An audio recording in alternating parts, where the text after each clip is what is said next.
rain refers to solutions with a pH below 5.6. And usually acid rain causes lakes to become dead.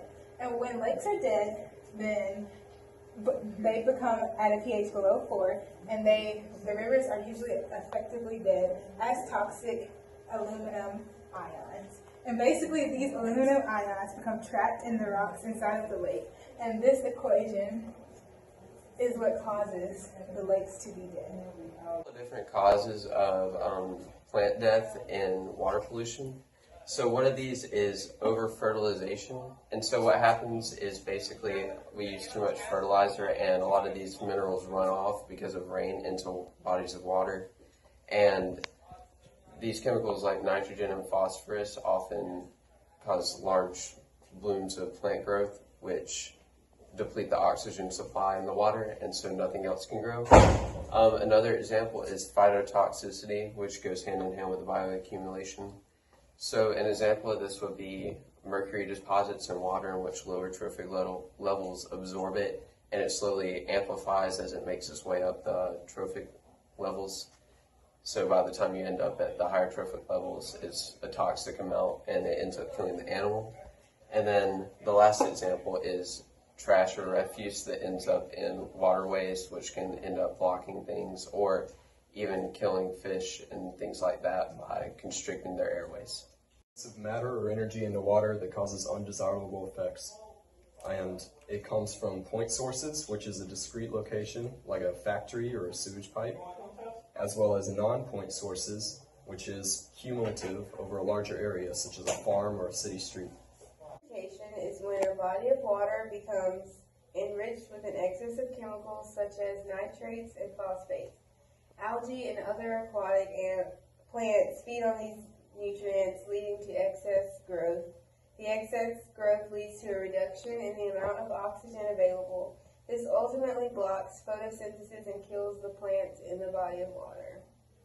The main pollutant chemicals include ammonia and ammonium, crude oil, nitrate and nitrite, phosphate and sulfate, and toxic metals such as mercury, arsenic, selenium, and lead.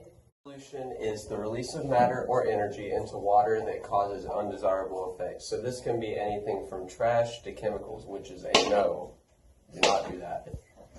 So a couple ways to counteract water pollution. You can dispose of your waste where it's supposed to go, and then you can recycle any material that you can, i.e. styrofoam, cardboard, all that kind of stuff.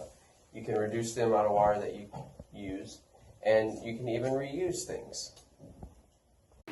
So even though these animals are small and they're seemingly unimportant, they are really important because they are at the bottom of the food chain, and they're a major food source for all of the other animals, including fish and whales and all the other marine animals that we know. And that's kind of important and vital to us because more than 1 billion people rely on the ocean for their food sources.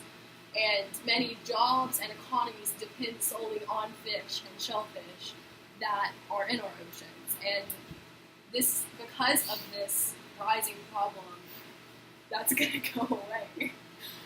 And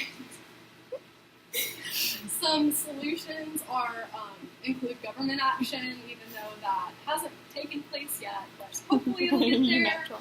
And reducing the usage of fossil fuels and even changing what the industry uses for their source so that it doesn't emit CO2.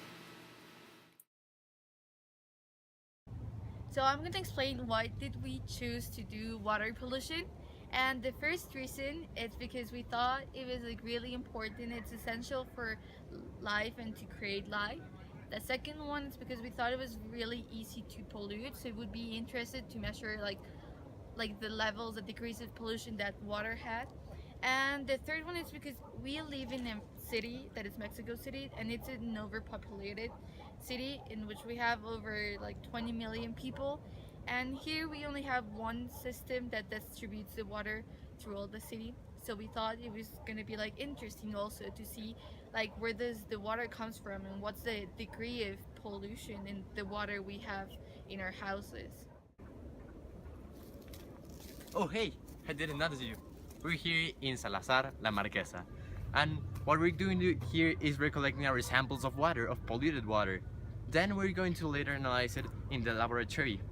So what we're going to do is collect some samples of water that are polluted and some that are not so polluted. Then we will go to the laboratory and we will measure the pH before. Then we will clean the water by filters and we will measure again the pH so we can know how polluted the water is. We collected different samples from the lake by dropping a jar into water. We also collected different samples from different places, from places that were cleaner and from places that were not so clean.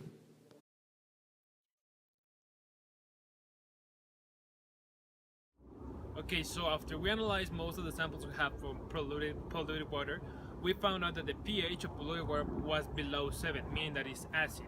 So this could prove our hypothesis that polluted water has below neutral pH, that is 7. After we filter the water, we find out that the pH of the water goes up to the point of 7.5 to 8. So this can tell us that the water comes from acid to basic, meaning that there was an extremely important change in the pH level of the water. Throughout our G4 project, we not only were we able to research about water and water pollution and analyze the different causes and consequences of this, but we also realized that this is a much more bigger issue at hand. On one hand, the first solution that we came up with is not polluting water and throwing trash where it belongs. However, as we have seen, there is already a lot of polluted water, not only in Mexico City and not only in Alabama, but around the world. And a possible solution for this could be treat water correctly in order to separate pollution from clean water or potable water. And afterwards, another possible solution that we came up with was the fact of creating a hydraulic plant or hydraulic system in order to separate clean water from polluted water and then reuse this water and this energy once more.